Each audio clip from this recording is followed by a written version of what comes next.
Hey y'all, welcome back to Movement Link.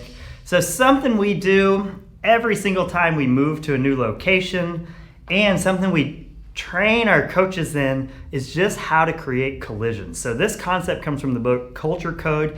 And if you're a leader, if you're in charge of building community, Culture Code is an incredible book. I highly, highly recommend it. But let's talk about how we use and take advantage of this collision theory in the gym and how we put it to practice. So first of all, imagine walking into either a supermarket or a casino. They very specifically funnel you to different areas because they know exactly how to get you to interact with their store, with their games, the way that they want to. It's not a mistake that they've got this game here and this here, this here, this here. So the way we organize our gym environment is to try and get people as close together as possible, and we don't want people getting smushed in and having to deal with that kind of thing. So we want a very comfortable, we don't want people to feel like we're doing it to them at all. We just want a very comfortable way to get people having multiple interactions where they're very, very close and spending time close to other people. So here's how we do it. When people come in the gym, we've got one specific place that we like them to enter. It's important because in our gym, this is where kind of the classes, we'll just kind of draw it like this. The drawing's gonna get terrible on this one, so hang in there. But this is where the classes are. So what we do is we want, when people come in, we want them to come in a spot where the coach sees them come in every single time. That way, when this person comes in, the coach can immediately, hey, Carl, how you doing? Really loud. Now everybody in the gym knows that that's Carl, and Carl, right when he walks in the gym, somebody knows he's there. He's got a buddy. We also want that to happen every time somebody leaves. So now we've already got our first kind of connection here. When Carl comes into the gym, somebody knows he's there. Then we very specifically, in our gym right now, this is just how we've done it. We've got all of our bumper plates set up right here, and it kind of creates a natural barrier between our bag room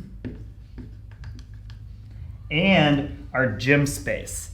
So what we do is we have people come in, they go into the bag room, they put their stuff down. Now the bag room, obviously this is set up in a way where everybody who's coming into class and everybody who just finished class is leaving. This is gonna have a whole bunch of people in it.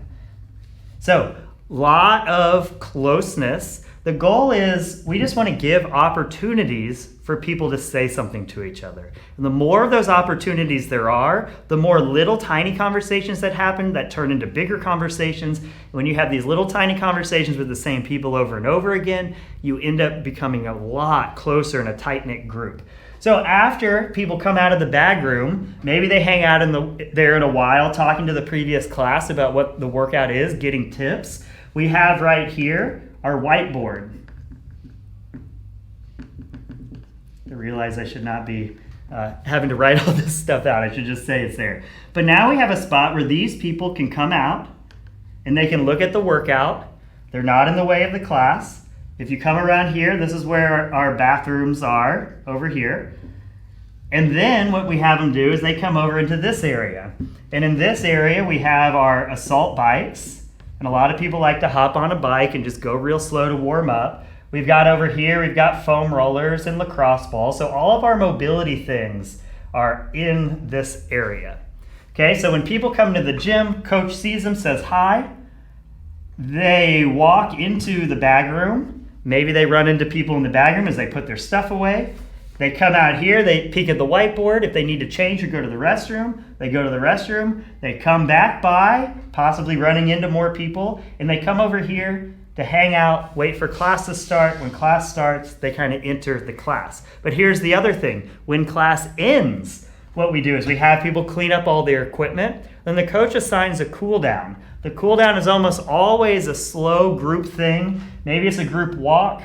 Maybe it's, hey, you hop on the assault bikes and you go real slow for a little bit. But what we do is when the class is over, we put everybody back in this area.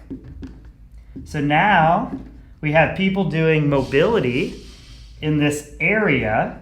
So now this person coming in for the next class has to go past all of these people that have just finished class. There's plenty to talk to. They know about the workout. This person wants to know about the workout. So even for the most socially awkward, scared, high anxiety people, it's completely fine if that's you. Even for them, asking questions and getting tips about a workout, it's about the easiest icebreaker in the world.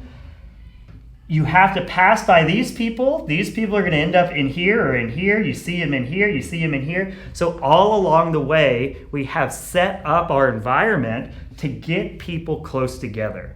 None of this is restrictive. None of this is you're sitting there smashed and you don't have room to go. There's always room to walk in between people. There's always room to put your bag. There's always room everywhere. So this isn't about making people stand touching. This is just about creating as many opportunities as possible for people to be close, funneling them at each other, and the number of collisions that happens, each one has an exponential impact on that person's experience. And over time, these people get to know each other really, really, really, really, really well when they're forced to be in close proximity to each other. What we see is not only do these things work really well, but when you sit people on assault bikes right next to each other for a few minutes and they're just going slow, they talk the whole time. When you send them on a group walk, they talk the whole time. So what you want is for the coach to be able to do their job, be a coach. But we need the gym and the coach to facilitate people making these connections.